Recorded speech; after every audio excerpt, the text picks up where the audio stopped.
Hey, welcome to Transform Your Workplace.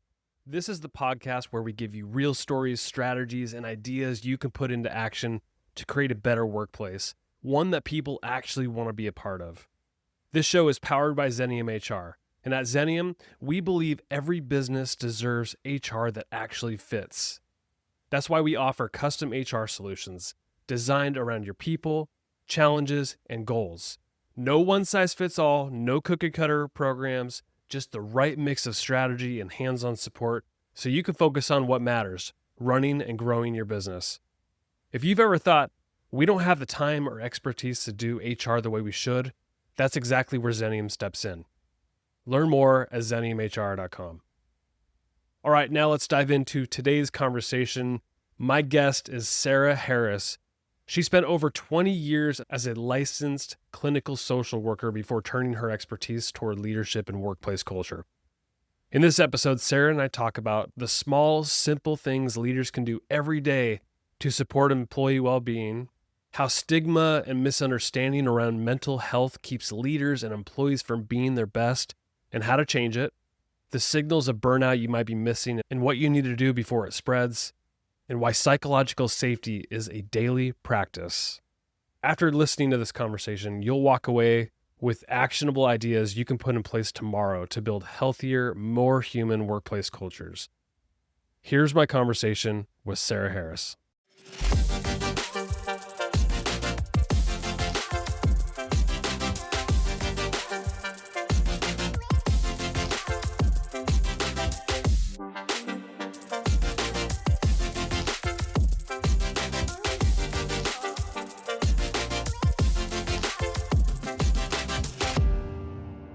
Sarah, it is such a pleasure to have you on Transform Your Workplace. Thanks for coming on the show. Well, thank you so much for having me. I really appreciate it. Well, it's good to have you. You have a very unique expertise. You've spent, I think you said 22 years as a licensed clinical social worker. You specialize in anxiety, depression, trauma. And then at some point you made a shift to workplace culture and working with leaders. And I'm curious if there was a point in your career where you were convinced that leaders needed your clinical insights just as much as your clients did at the individual level. Yeah, it's always an interesting question to me and one of my favorites, because the reason I started working with leaders is honestly to go to the source. We spend so much of our time in the workplace. And when I've been working with my clients in the clinic, we'll come up with these great coping skills that they can utilize. And sometimes they go into their workplaces and leadership welcomes them with open arms. Sometimes they are not criticized for directly, but there's some hints in the culture that that's not accepted. And sometimes they're just told flat out, no, you can't do that. And so what I realized was I really needed to help leaders to understand how they can create healthy workplace cultures where people want to stay.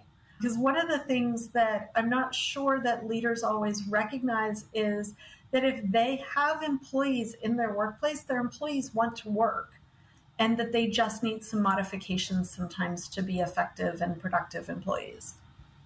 I'm really curious, and I know you can't really disclose any specifics or anything like that, but in the individual work that you're doing as a licensed clinical social worker, if you were listening enough to know like work is causing some of these issues that they may be experiencing, and or they have mental health issues that are traumas that are impacting their ability to show up effectively at work. It's probably both those things, but I'm curious, like if you've seen some trends on either way. Yeah, certainly. There is definitely a correlation there between what is the workplace culture communicating, not just what we say it is, but what is the culture actually communicating versus the impact on the employees. So to maybe give you an illustration, I had a client who worked in a hospital setting. She had a lot of difficulty with focusing and anxiety. We worked on some coping mechanisms where she could put her earbuds in while she did her documentation. She was not engaging in patient care. She was away from the patients doing her documentation. And so we said, okay, we're going to put your earbuds in while you're doing your documentation. And once an hour, you're going to go sit in the stairwell and do some breathing for 5 minutes. So in doing that, she was able to reset her nervous system, regulate how she was doing, and then show up for her patients the way that she needed to. And in that situation, we were really lucky in that her management said, yeah, sure. They were pretty hard, fast about, no, you cannot have your earbuds in front of patients. It's a reasonable request there. And she was able to do that, and she stayed at the job. Whereas before we did that, she was like, I don't know if I can stay in this field. I need to leave. I don't think hospital work is necessarily my thing. It was all the things. And so just really an illustration of when leaders are willing to listen to their employees and say, what minor things do you need so that you can work more productively? Then they have higher retention rates, which is awesome. What do you believe is like the biggest cultural challenge that leaders are facing right now when it comes to this topic about mental health in the workplace, and whether it's for themselves as leaders, like their own mental health and just how it impacts the culture, or taking care of their people who they have lives outside of work and they may be struggling with something and then they bring it to work, and whether or not they can perform or not. But I'm just curious what you think is like one of the biggest challenges that they face. I think that one of the challenges that we face in considering mental health in the workplace culture is the stigma associated with the term mental health. And so oftentimes I will differentiate the terms for folks. So mental health as a general concept is how anyone at all, any human being, thinks, feels, and behaves across environments. That's their mental health. How are we doing? Am I feeling tired? Am I feeling stressed out? Am I arguing with my teenager? Did the dog pee all over my bed in the middle of the night? All of that impacts your mental health, right? And so we're not telling any stories here today. But so if those are the things that are going on, those impact your mental health. And then there is the differentiation of mental health condition. And a mental health condition is diagnosed by a professional who is trained in mental health. And the way that you think, feel, and behave has a negative impact on your functioning across environments that is relatively significant. One of the things that I have found, Brandon, that is frustrating is that our vernacular that we use in everyday culture overlaps the diagnosed condition. So for example, you will see a social media post where somebody says, oh my gosh, I'm so OCD because I want all my bills facing the same way. No, you're not. You're organized, and you like things a certain way, but that isn't OCD. OCD is a condition that is significantly high anxiety, usually crippling for folks to be able to even take the next step in their functioning for anywhere from 5 minutes to 3 hours to a day. Or we might say, oh, I'm feeling so anxious. Yes, anxiety itself is an emotion.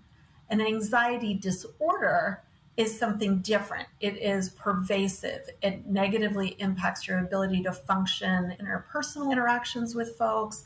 It impedes your ability to complete your task at work. And so I think there's a lot of confusion out there about that difference between mental health and mental health conditions. You have a keynote called Well Aware, and based on what I know about it, it seems like you're making the push for everyday wellness inside of an organization. And I'm curious whether it's in the keynote or just off the top of your head, but is there a simple, small, repeatable action that a manager, leader can take today, tomorrow, to show employees that well-being, their well-being truly matters to us as leaders? I love it. You ready? Yeah. All you have to do is eat lunch away from your desk. Eat lunch away from your desk. Simple. It's simple. And that's the whole platform that I try and really reinforce to the leaders that I speak to, is the things that I talk about are not huge. Most of them don't even cost any money, which is even better, right? But when we talk about simple things that you can do, as a leader, it is your job to create the healthy workplace culture. It is your job to provide the resources for the healthy workplace culture. It is also your job to correct behaviors that are outside of the culture. And then your employees will follow suit and they will retain the healthy workplace culture.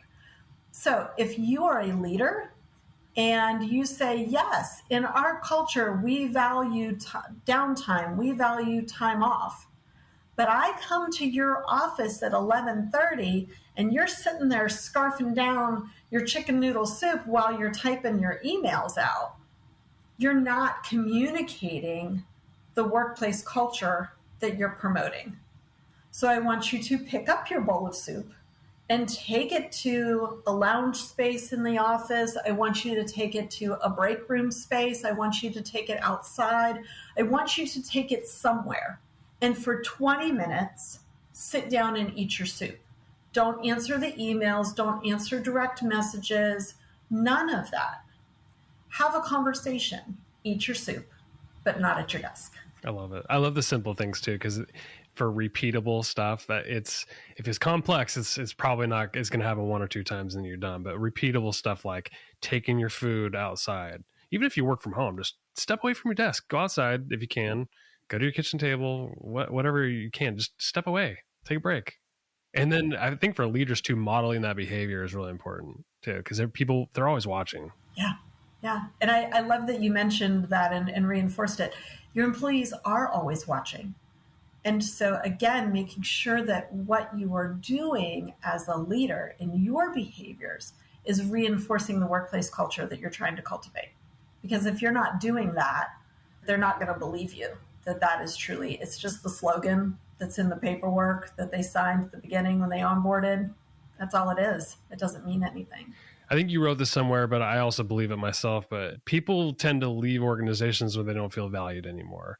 And I think there's probably things that leaders do subtly, whether they know it or not, that often sends, like unintentionally, signals that they're not important. What are some of those things that leaders do that might give that message to an employee that they're not really valued? I think I'm going to pick on you sitting at your desk for a minute here, not you specifically, but those leaders that are sitting at their desks. So an example of where they show their employees that they're not valued. The employee, we're talking about an in-person office setting here. An employee comes and knocks on the door and says, hey, Brandon, can I talk to you for a minute? You say, oh yeah, come on in, have a seat. And as they're talking to you, you're getting ding, ding, ding, ding, ding, ding, ding, all these little alerts coming up on your direct messages on your screen. And so as we're talking, you're going, oh, yeah, okay. Yeah, I'm okay. Oh, yeah, sure. Okay, so I hear that that's what you want. That's good. Oh, yeah. So as soon as you break contact with somebody as they're speaking to you, when you allow the direct messages, the phone calls, the text messages, any of those things to break contact, you are showing your employee that they don't matter. I would much rather when that employee knocks on your door and says, hey, Brandon, do you have a minute to talk? That you pause and consider the question. Do I have time right now? If you're in the middle of something, I would rather you say, you know what? It's really not a good time right now. Can you give me 5 minutes to finish up this email that I'm working on and then come back? Or give me 5 minutes and I will come find you. Doesn't matter to me how you reply to that, but be honest about whether or not you're really available. Again, it doesn't cost you any money. You have a coaching model. It's called the Growth Leader. It blends neuroscience and psychology together. From this coaching model, what brain-based insights about feedback has been maybe the biggest aha or impact on leaders that you've coached over the years?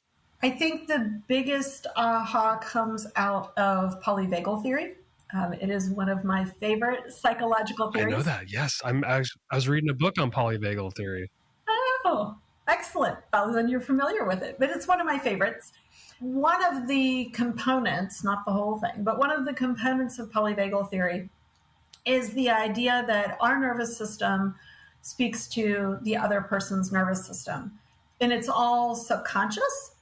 And so things like if you're sitting there and you're twiddling your thumbs or you're tapping your fingers or you're looking around or you're shaking, you're averting eye contact, any of those kinds of things, if you are doing any of that while someone else is speaking to you, then your nervous system and their nervous system is learning that there's something unsafe going on here. It doesn't have to mean that you're physically going to attack them. It means that you are not psychologically available right now.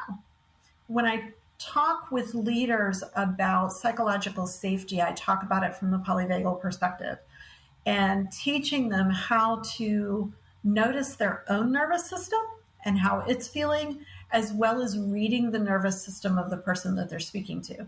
And when you learn how to do that, when you learn how to look at body language, you learn how to read the signals of eye dilation, when you learn how to read these symptoms and these signals, then you can make a minor adjustment. Sometimes it is literally just a process of stepping back 6 inches. You step back 6 inches from the person that you're talking to, and their nervous system goes, oh, okay, now we're safe. We're okay. And then they can focus on what it is that you're actually saying. When you're fighting the nervous system response of not feeling safe and connected, then too much of their brain is focused on fight and flight and trying to get out of the situation. And so you leave their office and they have no idea what you just said, what they just agreed to, what step they're supposed to take next. Psychological safety, like we talked about a lot on this podcast. A lot of the speakers, authors I bring on, we all talk about it. It's great on a slide deck. It's great talking about it. It's really messy to implement because humans are messy. Mm-hmm. And just something like you're just describing, like stepping back 6 inches could make all the difference in how the other person is feeling safe or not. Like, that's how are we supposed to know that? And so like implementing these things as leaders is a little tough. You know, I know with like opening dialogue and allowing people to feel safe to speak up, like how do leaders effectively do that without feeling like they're giving away authority or any sort of like clear direction for their people? Yeah, I think that that's a genuine concern for a lot of leaders, is that they may lose their authority.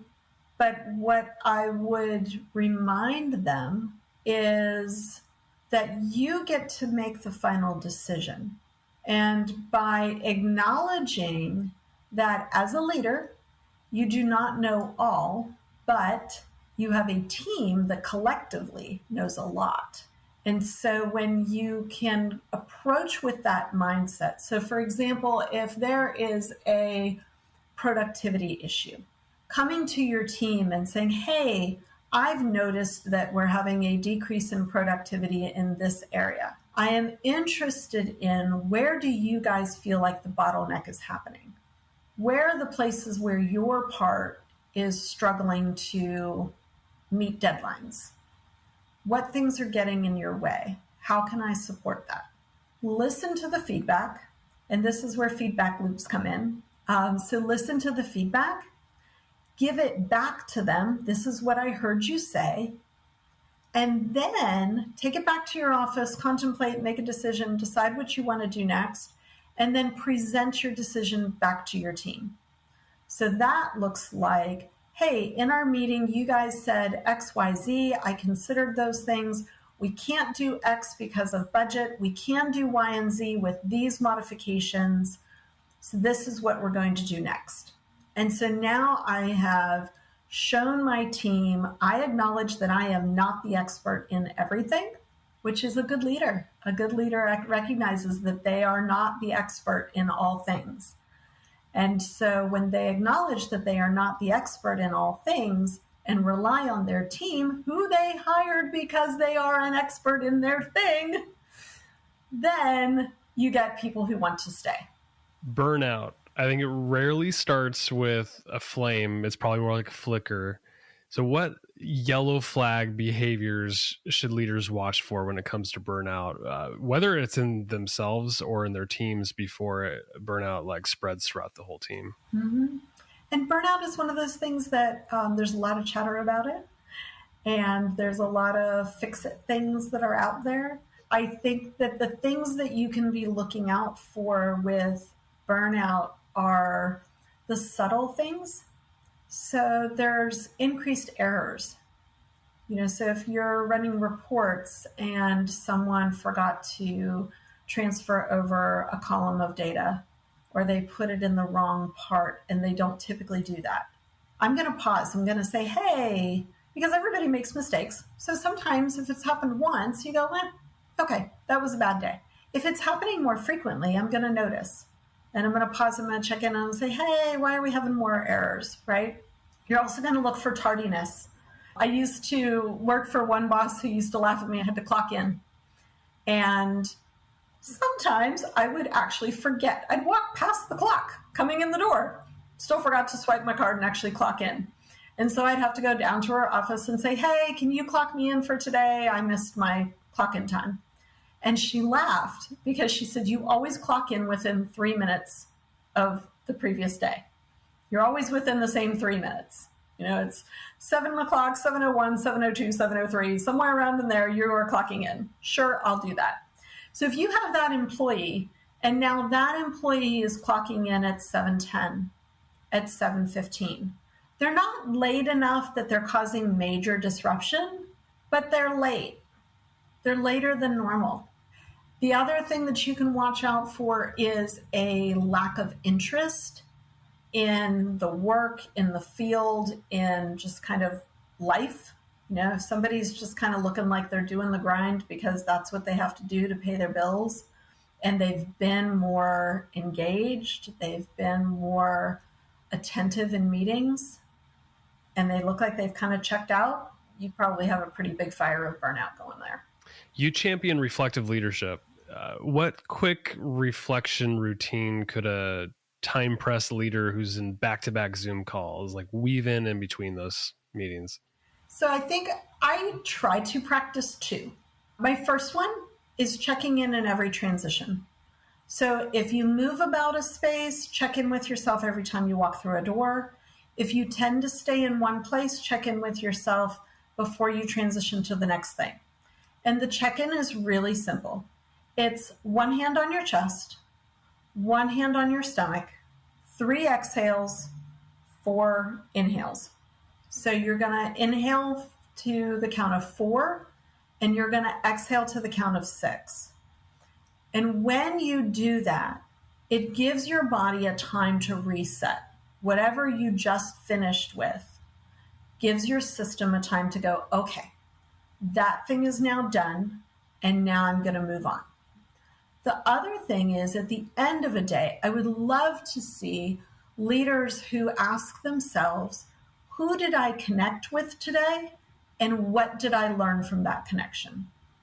And when you make those connections and you acknowledge that we always have time to learn, we always have a time to learn, then we're growing as a leader. Empowerment tends to die when leaders jump in and try to fix things. I actually see this at home too. When my wife has a problem, she actually just wants me to listen and not me just jump in and fix it. So how do you coach managers and leaders to shift from this problem solving mode that they're probably really good at, but to genuine coaching and listening and perhaps delegation as well to empower their people? I think one of the best things that you can do to avoid the problem solving is to allow the other person to be the expert on themselves. And so that might look like if you brought a concern or question to me and I rephrase that question again, I say, okay, so what I heard you say is, and I repeat back what I understood you to say. Is there anything that I missed? Do you have anything additional you would like me to know? And then we can say, is there anything that I can do to better support you? And if you're in a field of leadership where you can offer something specific, whether it be, I can take this small task off of your plate, or it's, I can adjust your time that you have to come in by a half hour if that helps, whatever it is, offer what you can, and then say, what were you thinking about? What would work best for you? And that allows the person to be seen, heard, and valued, which is what we're always reaching for. And it also gives them the empowerment to say, okay, my leader is open to suggestions of ways that I can modify things, because remember what I said at the beginning, your employees want to work. Sometimes they just need a modification on how to do that. And individuals or organizations' values often will get stress test under pressure. Can you share a story or an example where sticking to core values directly affected retention or team trust, or failing to stick to the core values? Yeah, I actually experienced it as an employee, which is kind of my launching point for all of this. It was a very stressful moment. I worked for a hospital organization and we got bought out. And two programs who had previously kind of been in competition with each other. We worked on similar things. We had a similar format, but we worked independently of each other. We had to merge into one and under one leadership and one program and one building, and it was all switching. And what I really appreciated from management at that point was, again, they had a cultural value that said, you guys are the experts. We want to hear your opinions. And they divided us up into groups of 3 and 4. And each of us took a topic that the program had to address, whether everything from patient check-in to documentation. Didn't matter what the topic was. We all divided into small groups and tackled each problem. And I will not say that it was clean and pretty all the time, because it was not. Feelings got hurt, mean words were said, and it was just kind of ugly and messy and stressful for a while. But at the end of it, everybody knew that their voice had been seen, heard, and valued, and that they contributed to this new program that we developed. And there was a lot more buy-in. We did have some people leave. We had some people leave right when the merger happened that said, forget it, I'm not dealing with it. We had some that left right after, when everything had settled down and decided the new programs didn't work for them.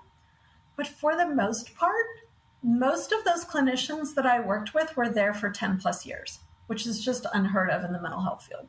On a similar note, I think your workshops, they emphasize inclusion that you can feel inside the workplace.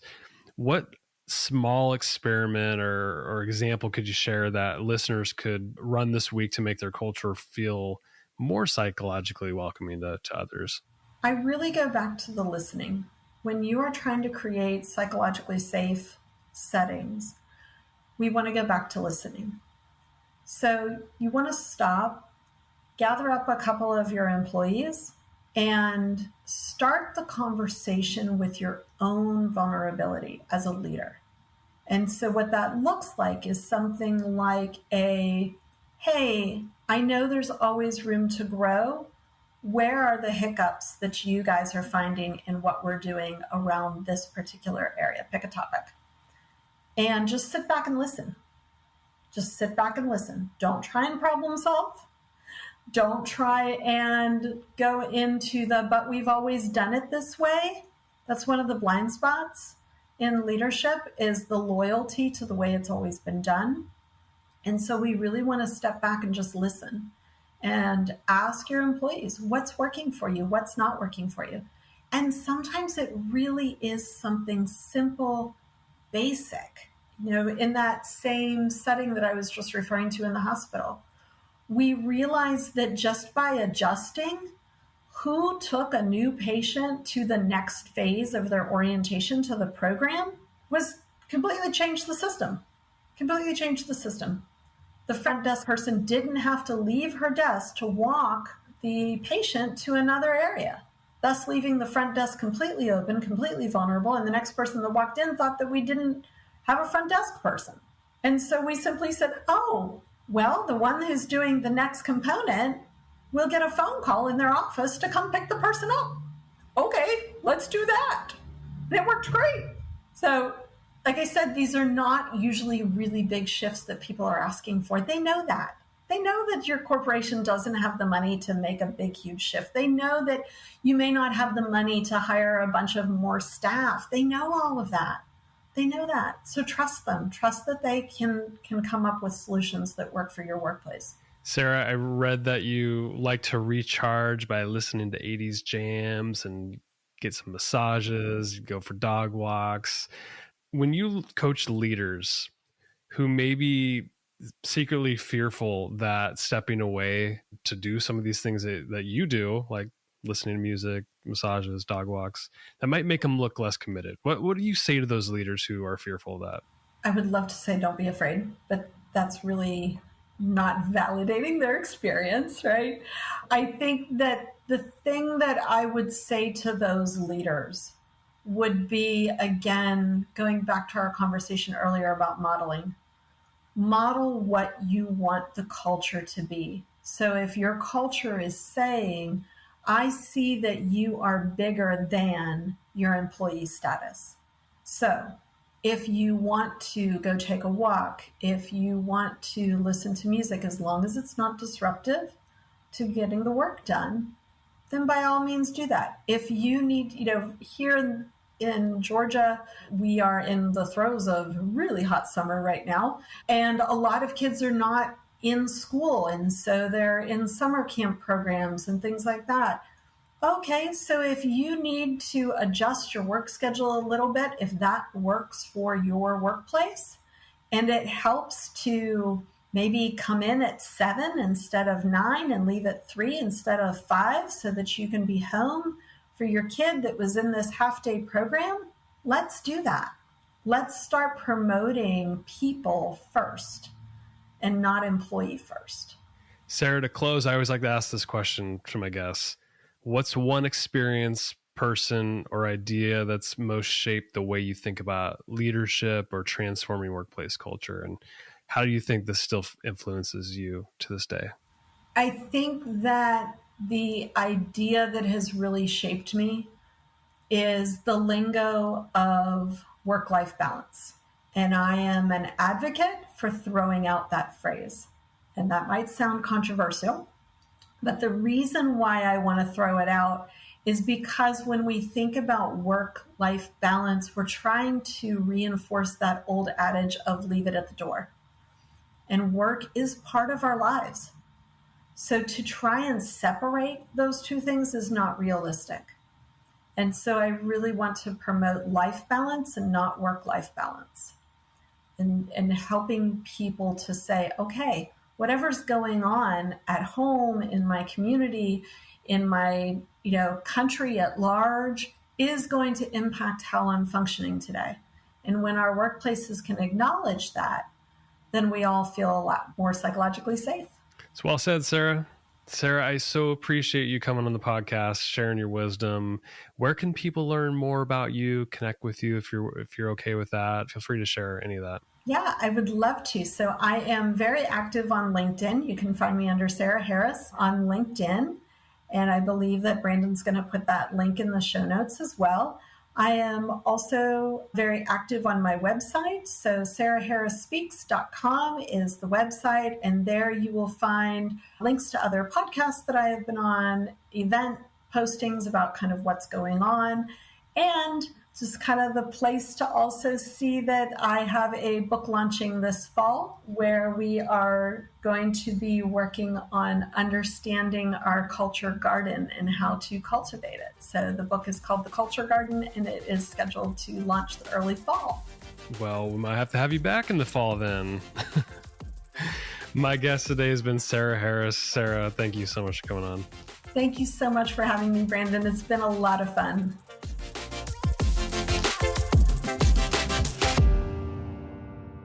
Hey, thanks so much for tuning in for today's episode of Transform Your Workplace. The content on this show is strictly for general information and educational purposes only, so that you can go transform your workplace in a positive way. The views, thoughts, and opinions expressed on the show are the guest's own and don't represent the views, thoughts, and opinions of either Xenium HR, the sponsor of the show, or me, the host, Brandon Laws. Additionally, Xenium HR or myself, Brandon Laws, doesn't endorse any guest, their business, or any organization they represent, so discretion is advised. We encourage you to work with a trusted advisor to find a custom approach that fits your organization's needs. Thanks for tuning in to today's episode.